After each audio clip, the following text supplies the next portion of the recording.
Anybody who's ever seen the extraordinary footage of the Beatles' Get Back sessions may very well, like me, have been struck by one thing above all else.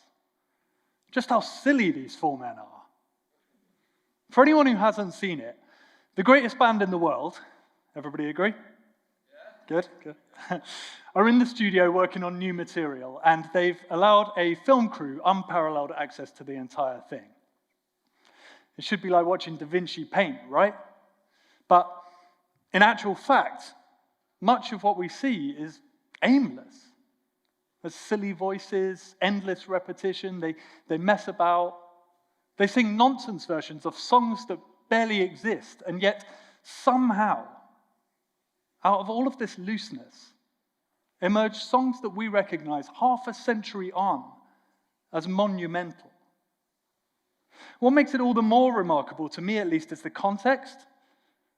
These men are under enormous pressure. They're at the height of their fame. Deadlines are looming, personal lives are unraveling. At times, it feels like the whole thing might fall apart. But what do? They don't clamp down, get more serious. They loosen. They play. Now, I'm not suggesting that we can all become a McCartney or a Lennon just by messing about, but they do seem to be able to access something that a lot of us do a really good job of blocking out. It's not just that play created great work, it's that even under extreme pressure, even with everything on the line, they resist the urge to rush to certainty, and they trust their most basic instincts, to have fun as a band, and it allowed them to innovate. I'm a theatre director, a business owner, and a dad. And the idea at the heart of this talk is simple.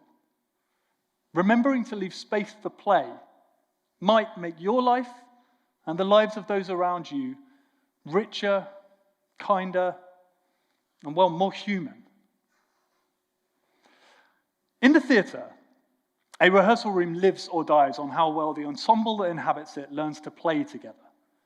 My job as a director, at least as I see it, is to get them messing about well, make them really comfortable, and then step back and notice the daftest idea in the room, the throwaway comment, the half joke that an actor says whilst already apologizing for it, because those are the moments that make a production sing, and they're fragile. They're incredibly easy to miss, and they're even easier to crush without meaning to.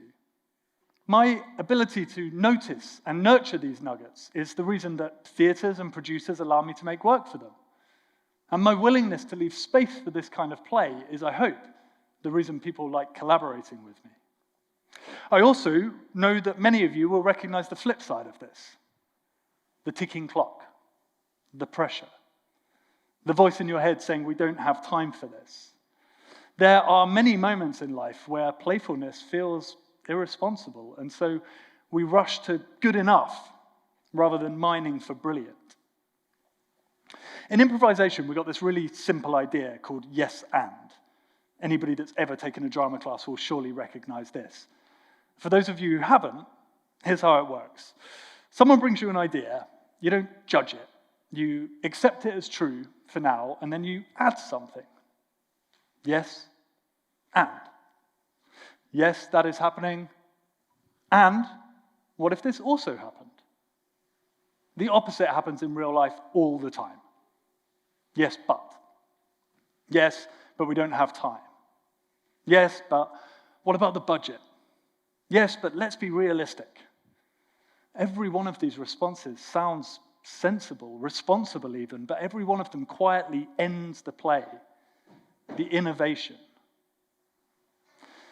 But it's in this play state where judgment is delayed and curiosity leads that I believe true innovation happens. Not because every idea is brilliant, but because they're allowed to breathe and grow before they're judged. I see this play state most clearly in another part of my life, and I'm sure that many of you do too.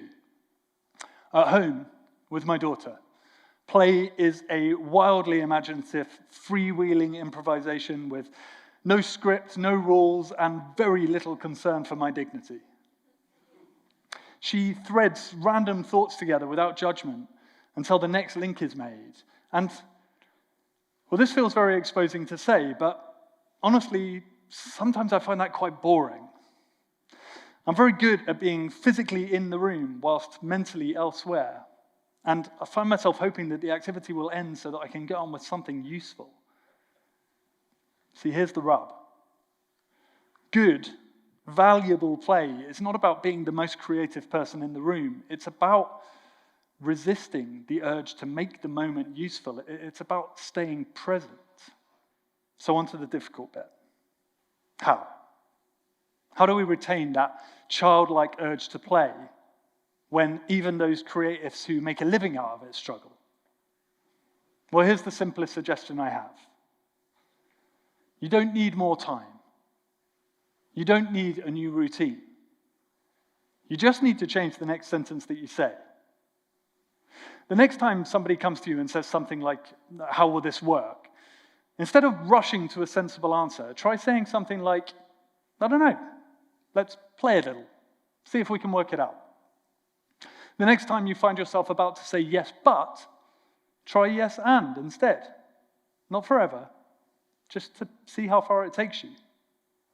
And the next time you find yourself thinking this is a waste of time, remind yourself, maybe this doesn't need to be useful yet. It sounds small. It is small. But it leaves the door open just long enough for something to happen. If you're doing it right, it's going to feel uncomfortable. That's not failure. It's withdrawal.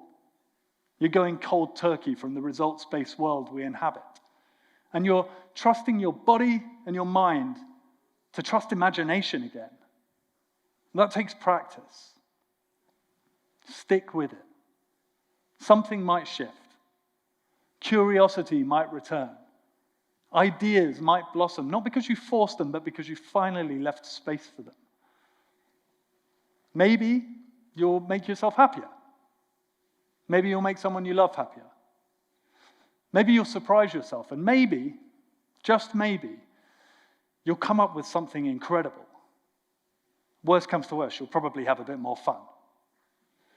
If we can all slow down, even just for a minute, and resist the urge to rush to certainty, we might find that we leave space for something extraordinary to surprise us.